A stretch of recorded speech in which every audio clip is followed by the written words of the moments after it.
At ngayon naman Pampanga para ipakilala sa atin ang susunod na Pangulo ng Republika ng Pilipinas. Nandito po ang ating former President and former House Speaker of the House of Representatives, Congresswoman Gloria Macapagal Arroyo.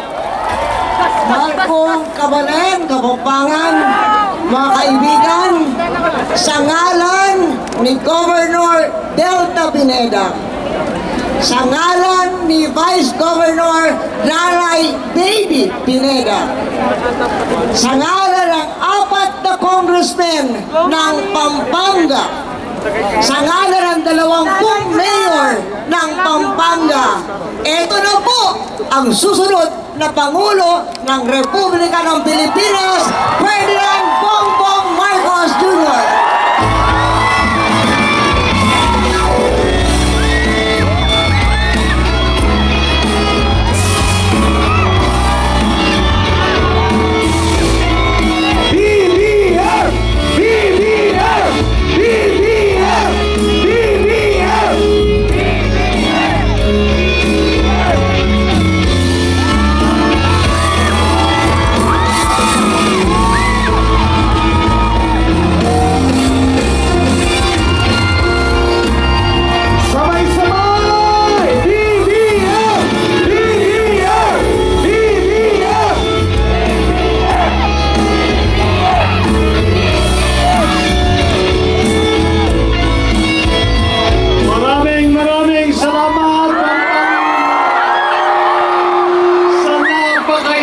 Salubong na inyong binigay.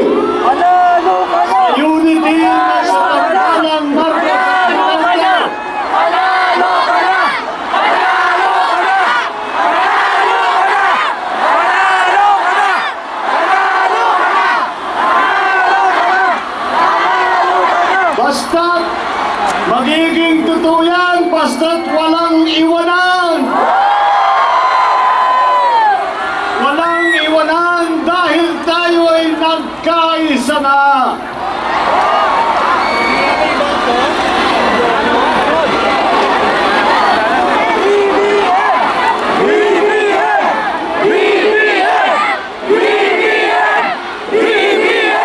Totoo yan. Dapat siguro walang tulugan dahil alam naman natin ang daming mga nangyayari habang tayo natutulog.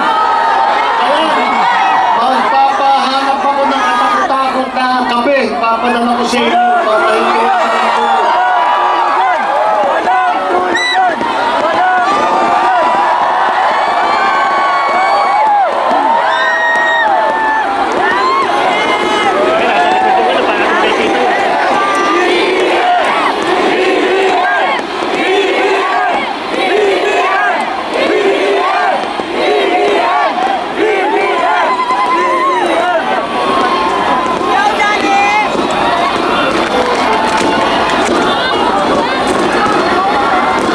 Salamat!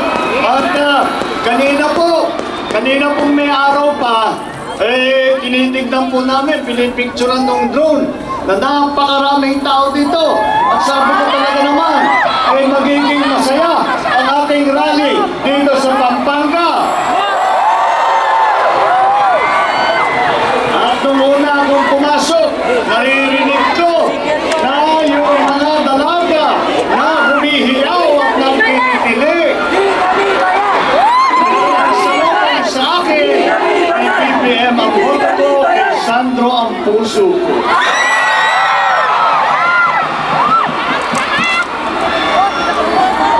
Wala si Sandro ngayon dito, kaya ang sinama ko na lang ang aking bunso na si Vincent na nakita ninyo. Nagbigay sa tulong sa inyo na isang kaunting kanta. Alam nyo po, mukhang may talent po, baka may pag-asa ito sa showbiz. Sige lang anak, at pagpatuloy ko yan, baka mag-discover ka. Salamat po sa inyo lahat. Alam nyo po, dapat gabi na, dapat malamig-lamig na ang hangin, ngunit hindi na po natin maramdaman yung lamig ng hangin dahil masyado pong mainit ang pagsalubong ninyo sa unity.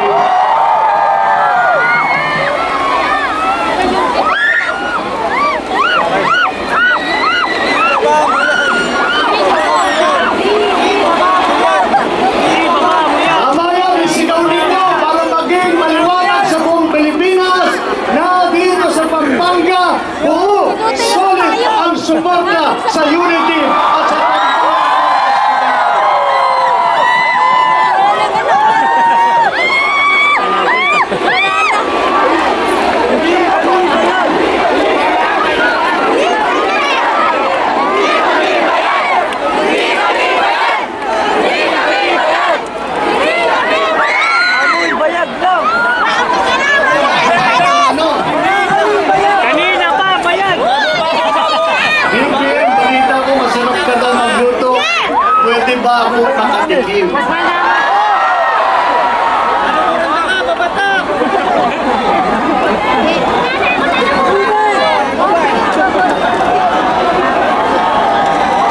Okay lang tawagin Di Vicente. Basta ikaw ang aming presidente.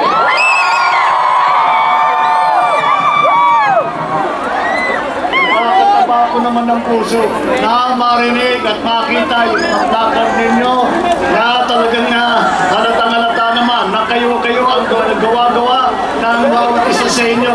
Kaya mas malaki at mas maganda at mas makabuhan ang inyong pagbati sa amin sa pamamagitan ng inyong ginawa na mga placard na ito. Excited na kaming pumunta sa EDSA para sa Victory Party.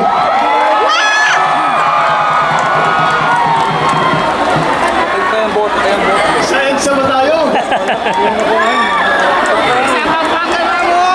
Kaulo mo tama.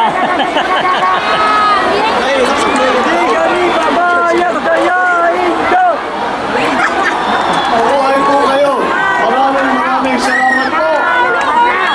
Matagal na po namin sinimulan itong kampanya na ito. At sa darating na linggo ay matatapos na ang ating paglakbay dito sa ating kampanya, dito sa hanggang papunta sa ating eleksyon. Kaya naman po ay masasabi ko at nakikita po namin. Kami po ay nagsimula mula pa noong November. At kami po ay mula ng simula ay sinisigaw na namin ang aming adhikain ng pagkakaisa.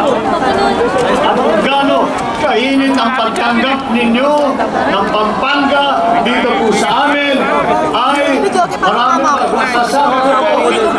masasabi ko po na ganyan din po ang pagtanggap ng mensahe ng pagkakaisa kung saan man kami pumunta at naunawaan ng Pilipino kung gaano kahalaga ang pagkakaisa para pagandahin na natin ang buhay natin, ang buhay ng bawat Pilipino, pagandahin na natin ang Pilipinas.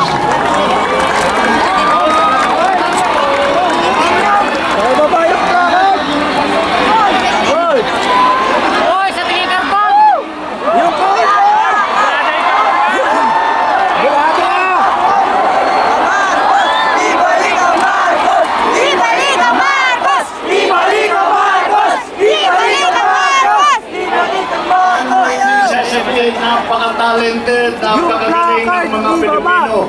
At Yung plakard, pakibabayan! Hindi na kita sa dito! lahat po ng aming napupunta, ganyan po, kitang-kita natin ang galing, ang sipag, ang husay, ang kabaitan ng mga Pilipino.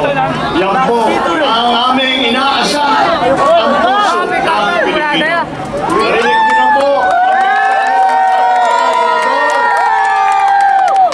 narinig niyo po ang mensahe ng ating magiging Vice Presidente na si Mayor Inday Sara.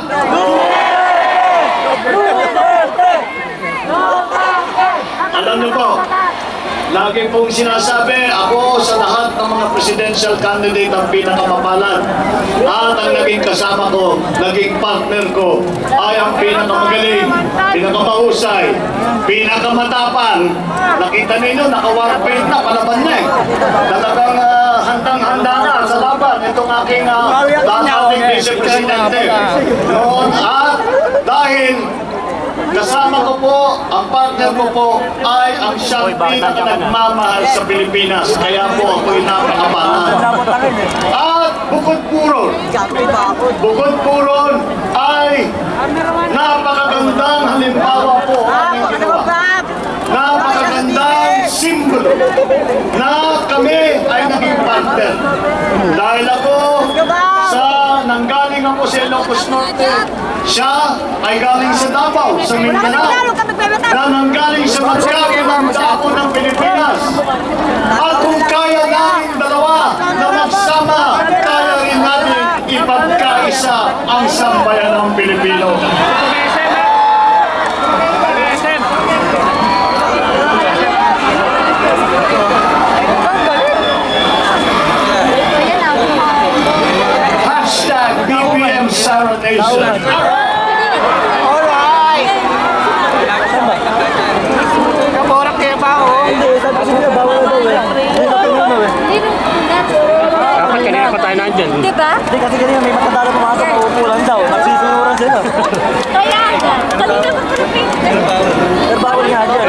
live taping eh. Hindi kami makaupo.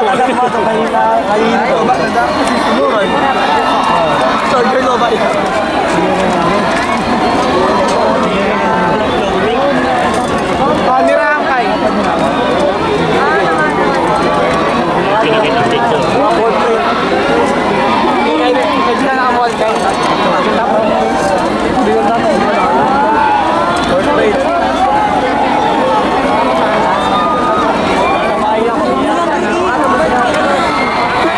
Binibigay sa kanya? Oo. Pinapipirmahan lang. Napakadali na ipagmalaki ang mga Pilipino. Dahil talaga, kahit ang pagsabihin ng kahit sino pa, ang galing masyado ng Pilipino. Kaya kapag nagkaisa ang Pilipino, makikita po natin kahit na ano po ay kaya nating harapin. Dahil marami rin po ang hinaharap nating problema na kailangan nating tugunan sa susunod na ilang taon. Kailangan natin gawan ng paraan na ang presyo ng bilihin ay hindi masyadong nagtataas. Kailangan tayo paramihin ang trabaho sa ating ekonomiya. Kailangan natin ayusin ang ating agrikultura para magkatrabaho at magkasapat na pagkain. Kailangan nating tulungan ang mga maliliit na negosyante para sila ay makabalik. Sila yung mga nalugi, yung mga nangutang na nagsara ay kailangan pabalikin natin upang magkaroon ulit ng trabaho. Ayun, lino ng camera ni boss. Kailangan po natin ipagpatuloy ang build na infrastructure program ni Pangulong Duterte. Pangalawagin pa natin, isasama na natin dyan ang digital infrastructure, yung ating pong internet, para maging mas mabilis, para maging mas malawak, para maging mas mura. Ang susunod pa kayo ng administrasyon ay kailangan makahanap ng paraan na bawasan ang singil sa kuryente para hindi na ganong nahihirapan ng taong bayan. Ito po ay ilan lamang sa mga ating hinaharap na problema. At alam po natin na ang isang tao, kahit gaano kagaling, kahit gaano kasipag, at gaano kamahal ang Pilipinas, siya ay isang tao lamang. Ngunit, kapag tayo'y nagkaisa, kagaya ng nangyayari sa kaysaysayan ng Pilipinas, na pagka may dumadating na sakuna, kapag may dumadating na kahirapan, kapag may dadating na problema, ito po ay ating hinaharap. At tayong mga Pilipino ay nakakaraos dahil tayong mga Pilipino ay nag-iisa, nagtutulungan, nagmamahalan. At yan po ay puso ng Pilipino. Kaya po, kapag aming sinulan ang aming pag-ikot at pinag-usapan natin sa ating mga kababayan, itong adhikain ng pagkakaisa ay nakikita naman po natin na ito mainit po ang pagtanggap. Hindi naman po siguro tayo dapat magtanggap. Dahil naman, tayo mga Pilipino ay mapagmahal. Diretso kayo na. Ang mga Pilipino, tayo naman ay hindi tayo palawan. Hindi naman po tayo naghahanap ng gulo. Pulo kayo? Magkano yung patunayan yan? Tignan ninyo, kayo, nakabilang sa araw, kanina pang tanghali. Pero tignan ninyo yung katabi ninyo, lahat yan nakangiti, kung naksimangot dyan. Napayat talaga ang Pilipino. Kaya yan ang aming ninanais na ibalik, hindi lamang sa larangan ng politika, kung hindi sa pang-araw-araw natin na buhay sa lahat ng sektor ng ating lipunan. Yan po ang hangarin ng unity. Yan po ang pangarap para sa ating bansa.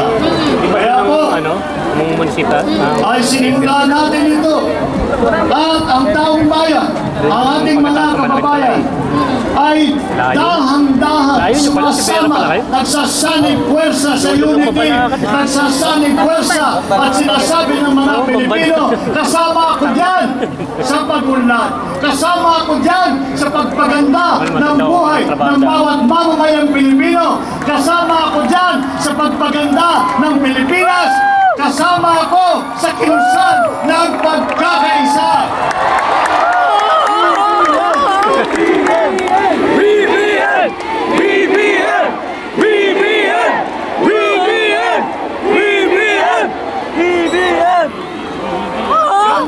ang naging sigaw na ng ating kababayan.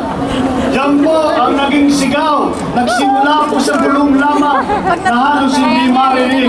Ngunit ngayon, naging maliwanag ang tinig ng sambayanan. Naging maliwanag na yung tinig na yan ay hindi na lamang bulong, kung hindi, ito ay naging sigaw na. Sigaw na narinig sa buong Pilipinas. Hindi lamang sa Pilipinas, kung hindi sa buong mundo.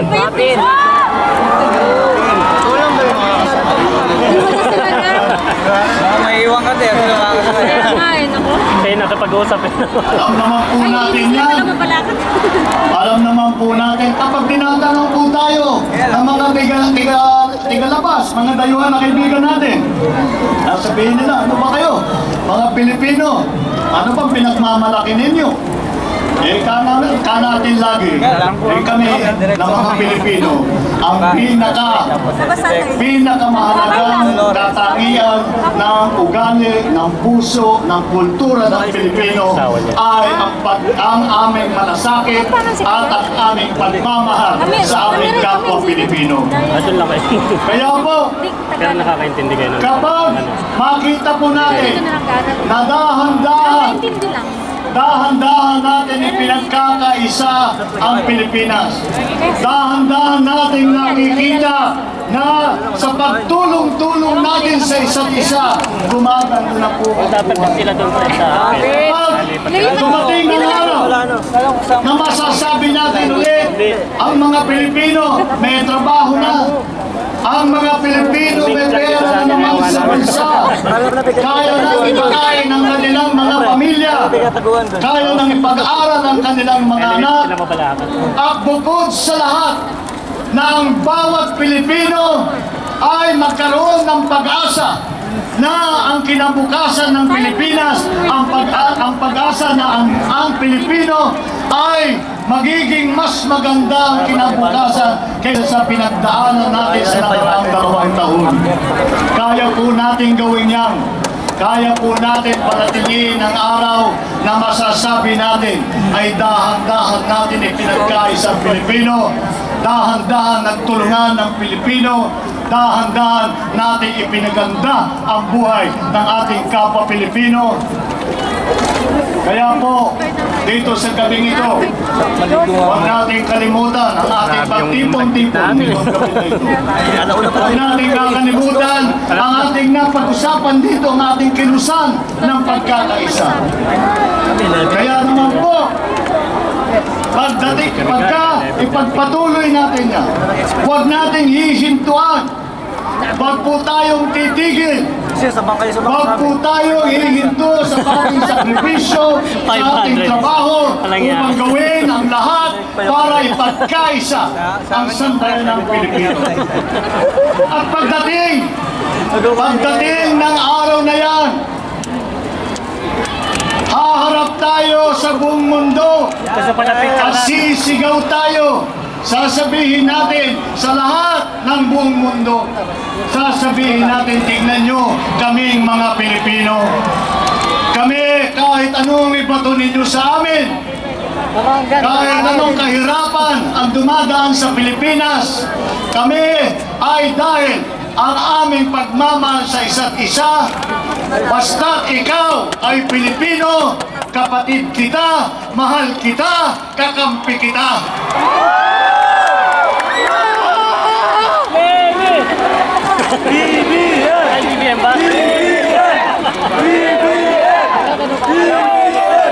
At kapag dumating ang araw na yan, nakikita na natin, masasabi na natin, ito ang araw na aming pinapangarap. Nakamtan na rin natin ang ating layunin na pagkaisa ang Pilipinas. Gaganda ang Pilipinas. Gaganda ang buhay ng Pilipino. At haharap tayo sa ating mga kaibigan. At sasabihin natin, isisigaw natin ang talas-talas. Iwawagay natin ang mga bandilang Pilipino. At sasabihin natin, sa buong mundo, ako ay Pilipino. Taas mo kahit kanino.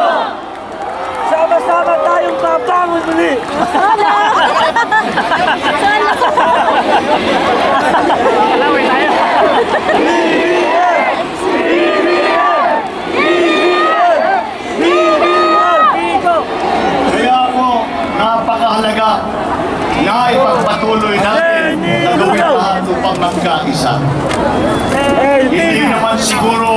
Hindi naman siguro masasabi na hindi natin kayang gawin ito. Kaya natin gawin ito dahil nasa ugali po ng Pilipino. Alam po natin ang Pilipino, kapag nakita ang kanyang kapwa na naghihirap ay tutulong. Kapag nakita ang kapwa Pilipino na nadapa ay ibibigay ka agad ang kamay upang tulungan at magdulot ng kahit kaunting ginhawa sa kanyang kapwa Pilipino. Yan po ang puso ng Pilipino. At kapag natin pinagkaisa ang puso ng Pilipino, basta tayo ipagpatuloy natin ang laban na ito sa kilusan ng pagkakaisa hanggang tayo ay magtagumpay. At ang aking pinag-uusapan na tagumpay ay hindi lamang ang tagumpay sa darating na halalan. Ang aking pinag-usapan din ay ang tunay na tagumpay na ipinagkaisa natin ang sambayan ng Pilipino. Pag dumating na po ang araw na yan, mararamdaman talaga natin na dahan-dahan, sama-sama po tayong papanuloy. Maraming salamat po! Mabuhay ang Pampanga!